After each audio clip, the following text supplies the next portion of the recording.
Hello and welcome to the Aaron Werner podcast. With your permission, today I wanted to just share what's going on in my head, some things that I've been working on, some things that I've been ruminating. About 9 months ago, I signed myself and Skyler up for the San Diego Rock and Roll Marathon. This was going to be his first marathon, and it was going to be my first marathon probably in over a decade. We've talked about on the podcast about how he's gotten into running, got me back into running, found my love for running. And so we've been training this up. In fact, about 6 weeks ago, we both ran a half marathon and he did fantastic. He beat me. He beat 2 hours, my first sub 2 hours in well over a decade. So it was a huge success for both of us. And we were right on pace for our training for the San Diego Rock and Roll Marathon. I didn't share about that half marathon because to me, it was really a neat life experience. I know it's only a half marathon, but as someone who their whole life has been involved in endurance sports, being able to share that experience with my kid was really neat.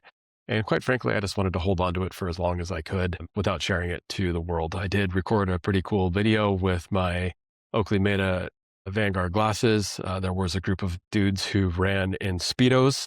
They did make the video. If I had to see it, whenever I decide to share that video, you will have to see it as well. It was an interesting race, that half marathon. It started off beautiful, and then we had torrential downpours in the middle of it and flooding of the course, beautiful rainbows because of that. And then the rain was gone and the sun was back out by the time we finished. So we got a whole lot of experience in that race, but a lot of fun. And San Diego is beautiful to run in, so it was absolutely beautiful. But let's fast forward. So San Diego Rock and Roll Marathon, we're getting excited for it. We're gearing up.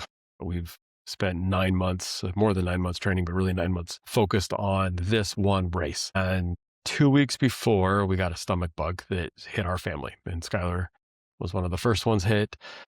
Thankfully, he was able to recover from that and run the marathon. I was not. I got hit a couple of days before the marathon, and there was no way that I was going to recover back. It just zapped my energy. I had no energy from it. And I was really bummed. I was really bummed because I had been looking forward to this for 9 months, or if not more. I put in time for training. I was waking up early. I was staying late. I hate running on the treadmills, but when I had to, I would put in my training runs on the treadmills. I made sure that I had my running shoes whenever I traveled so that I would get my runs in, and whether it was hot or cold and whatnot. So I'd put in the time for this. I was eating well. And those of you who know me know I love my desserts. Those cut back significantly. And so I was feeling good. And then the stomach bug just completely took me out. I can't remember a time I've ever pulled out of an event. And this was one I had to pull out of. So I was feeling well enough day of to ride around on my bike and see Skyler at different, parts of the race. So I was with him at the start when he took off and rode around, saw him at about mile 6 or so, 5 or 6. And then when I was riding from mile 6 to where I was going to meet up with him again, I really got in the feels and I started feeling just bad. I don't like this term, but I can't think of anything else right now. I started feeling like a victim, that bad things were happening to me, that the stomach bug had taken away this experience from me. It had taken away the experience that I was so looking forward to have of running this marathon and enjoying this moment with my son. It was his first marathon. I was never going to be able to go back and have that first marathon with him experience again. And I just started feeling really down and pretty negative as I was riding. And then somewhere along the way, my thinking changed. And I'm not going to say that I did any sort of magical, mental judo to fix this, but my thinking changed. And I started reflecting on the journey that had gotten us to this point. Now, not being able to run the marathon sucked. There's no two ways about it. But looking back on the journey and what we had experienced together to get to this point, I realized that I was focusing on the one negative and none of the entire positive that we have. So not only was I in some of the best shape that I've been in a long time, but we got to go on training runs together. We got to run that half marathon together. We got to talk almost daily about how our training was going, the ups and the downs. Because if you train for anything, you realize that some of your training activities are great and some of them are just tough. And you want to share both of them equally with somebody who understands. We got to talk about shoes. We got to talk about different gels and goos and things that we ate during the runs. We got to talk about the hills that we ran up and down. or when we had to run with dogs and the dog decided to try to kill us by chasing a squirrel and running in front of us and tripping us up, and all the kind of fun stuff that happens when you're out training. And when I was in my negative feels, I had forgotten all about that. I didn't pay attention to it. As I started thinking about that, I had a completely different outlook on what was happening that day on the marathon. And I realized that not being able to run the marathon gave me an opportunity that I've really never had before. And that's celebrating somebody else running and being a spectator into their journey. Because I was always the athlete when it came to things like this. And so the rest of that race, really for the next 3+ hours, it was really cool to see Skyler in all the different emotions that he had running through the marathon, all things that I knew firsthand because I'd experienced them. The highs, the lows, the successes. I'm feeling great. I feel horrible. I've got a side cramp. My ankles hurt. I feel like I'm floating. All of that. And so it was neat to see all of those along the way. It was neat to cheer him on along the way. It was awesome to be at the finish, to see him experience how once you run 26 miles, 0.2 miles feels like the longest distance in the entire world, even if it's a slight downhill finish where San Diego is for that last 0.2. And then hear his name being read by the announcer as he's crossing the line, and just seeing the pure joy in his face, the satisfaction, how proud he was of himself, and certainly how proud I was of him. And I wouldn't have had that experience even as a runner running alongside them, because I'd have been going through my own emotions. And that's to assume that we'd have been able to run together the whole way, because running 26.2 miles with somebody else is not an easy thing to do, adjusting paces, trying to match pace and whatnot. So pretty neat experience. And looking back, certainly I would have loved to have run the race, but I'm really glad I had the experience that I had of being able to support Skyler and watch him along the way and be a spectator to his first marathon. Now, we've already signed up for San Diego Rock and Roll 2027. So if you're a runner, seasoned marathoner, or someone who wants to do their first one, we'd love to have you come out and join us. San Diego is fantastic. And so, like I said, we've already paid and signed up for it. You can register for it and let me know if that's something that you're going to do, so we make sure that we plan time to hang out together. The Myopia Collective. Cooper Vision and the AOA have partnered in a groundbreaking initiative to change the way optometrists in the U.S. treat children with myopia. The purpose of the Myopia Collective is to rally the profession of optometry and its allies to interrupt the status quo and elevate the new standard of care for children with myopia. Every individual is encouraged to become a member of the collective.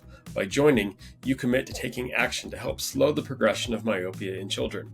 You'll receive updates and information about the collective and its work in the fight against myopia, gain access to educational opportunities and resources offered by the collective, and hear from change agents, the ambassador optometrists selected to serve as advocates for community and policy change that facilitates the mission of the collective.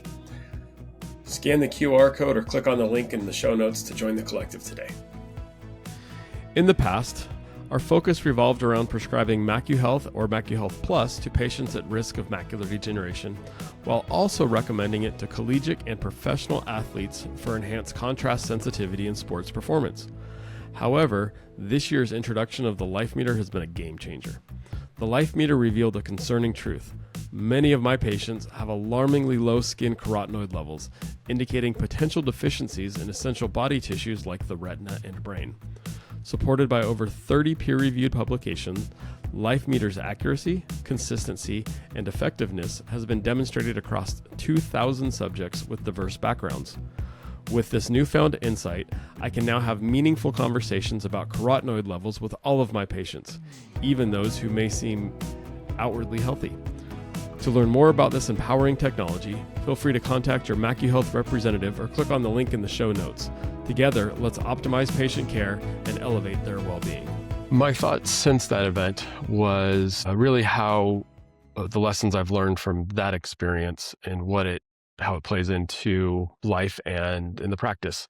I've talked before about how I believe that running is a wonderful metaphor for life, and running is a wonderful metaphor for managing a business, owning a business, and running a business. And there's ups and there's downs, and there's great days and there's bad days, and you have good training runs and you have great races, and then you have horrible training runs and you have some bad races, and sometimes you get injured and it pulls you back, and then you have to recover from that. Well, if I'm being honest, this first half of the year for us has not gone how we mapped it out. There's certainly some shining lights that have happened within our business, but overall, just the number of exams that we've seen has dropped, and that has had a trickle down effect. And I love my numbers. I've dived into the numbers. Maybe I'll talk about those at a later time. But the first thing I want to acknowledge is that if you're on top of the world, great. Continue to celebrate it, do what you're doing to make it keep having the success that you're having. But if you're finding yourself, like occasionally we find ourselves, where we're not meeting expectations, then that's okay. It's not necessarily because of something that you did. There's things that we can control, things that we can't control. And sometimes there's just factors that are not in your control. And I believe that's where we found ourselves in the moment with my business, just like I found myself with a stomach bug right before the marathon, just factors you can't control. But that doesn't mean that you're completely helpless. That doesn't mean that you're a victim. It means that you just have to refocus on what you can control and do the best there. So what we've done in our business is really peel back the different layers to understand how our systems are working. And what we discovered is that our capture rate this year is outpacing what it was last year.